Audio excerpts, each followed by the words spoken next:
ان سے کلام کرنے کے بعد آسمان پر اٹھا لیا گیا۔ کون اٹھا لیا گیا؟ وہ جس کا دامن ہم نے پکڑا خداوند یسوع مسیح کا، اور خدا کے دائیں بیٹھ گیا۔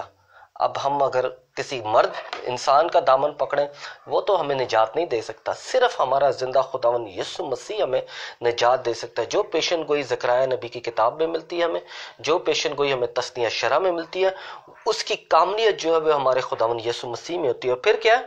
تب انہوں نے روانہ ہو کر ہر جگہ منادی کی، اور خداوند ان کے ساتھ کام کرتا رہا۔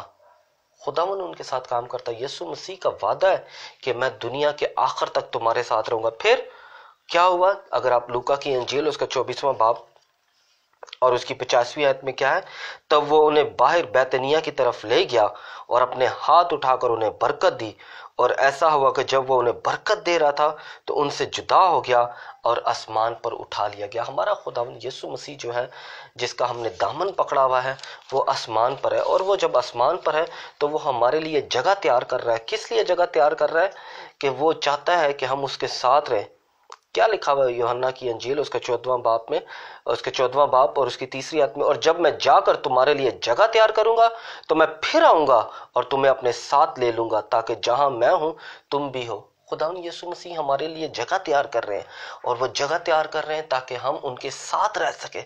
اس لیے نئے یروشلم میں داخل ہونے کے لیے خدا کا یعنی ہم نے جب داخل ہونا ہے، خدا کے شہر میں داخل ہونا ہے، تو ہم نے دامن پکڑنا ہے خداوند یسوع مسیح کا، کسی خود ساختہ پاسٹر کا نہیں، یا کسی اور بابے کا نہیں، صرف ہم نے خداوند یسوع مسیح کا دامن پکڑنا ہے۔ اور دامن کیسے پکڑ سکتے ہیں؟ میں نے کل بھی بتایا تھا کہ یعنی خدا کے شہر میں داخل ہونے کے لیے صرف ایک چیز کی ضرورت ہے ہمیں، اور وہ ہے خداوند یسوع مسیح کا زندہ کلام اپنے دل میں رکھنا اور اس پر عمل کرنا۔ کس طرح؟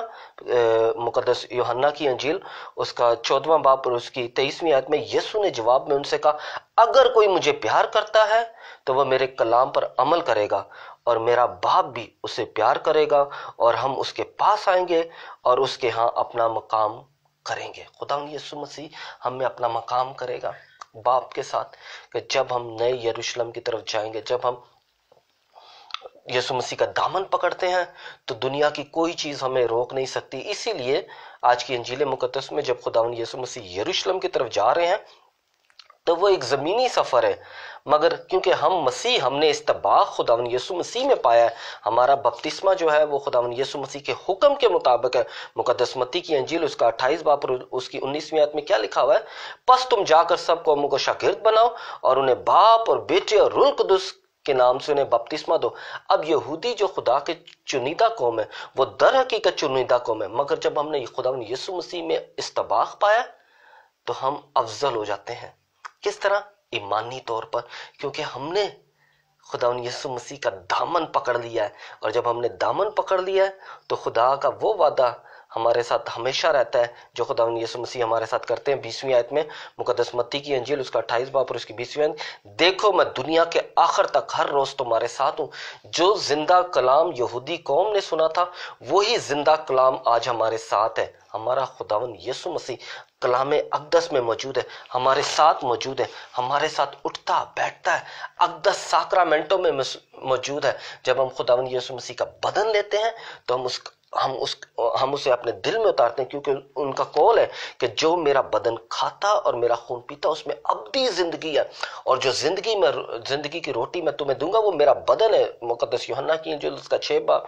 کیا خداوند یسوع مسیح ہمیں چاہتے ہیں کہ ہم ان کا دامن پکڑے رہیں، اور جب دامن پکڑے رہیں گے تو دنیا کی کوئی بیماری، کوئی مشکل پریشانی، کوئی مصیبت ہمیں پریشان نہیں کر سکتی، کیونکہ ہمارا بھروسہ اور ہمارا ایمان جو ہے وہ صرف اور صرف ہمارے خداوند یسوع مسیح پر ہے، جس نے ہمیں بلایا ہے، اور جب اس نے ہمیں بلایا ہے تو وہ ہمیں اپنے ساتھ رکھے گا، اور جب اپنے ساتھ رکھے گا تو وہ ہمیں آسمانی یروشلم میں داخل ہونے کا فضل بھی دے گا۔ خداوند آپ کو اور آپ کے تمام گھرانے کو بڑی برکت دے جو خداوند کے زندہ کلام کے مطابق اپنی زندگی گزارنا چاہتے ہیں، کہ پیارا خداوند اپنا دامن جو ہے وہ آپ کو دے، تاکہ آپ اس کے دامن کو، جو کلام ہم روزانہ پڑھتے ہیں، جو کلام ہم روزانہ سنتے ہیں، اس کلام کے وسیلہ سے جو خداوند یسوع مسیح ہمیں چاہتے ہیں کہ اقدس ساکرامنٹوں میں ہم شرکت کریں، ہم اس کے وسیلہ سے آسمانی یروشلم میں داخل ہوں، تاکہ ہم اپنے خداوند یسوع مسیح کے ساتھ رہ سکیں۔ خداوند آپ کو اور آپ کے گھرانے کو برکت دے، باپ اور بیٹے اور روح القدس کے نام سے آمین۔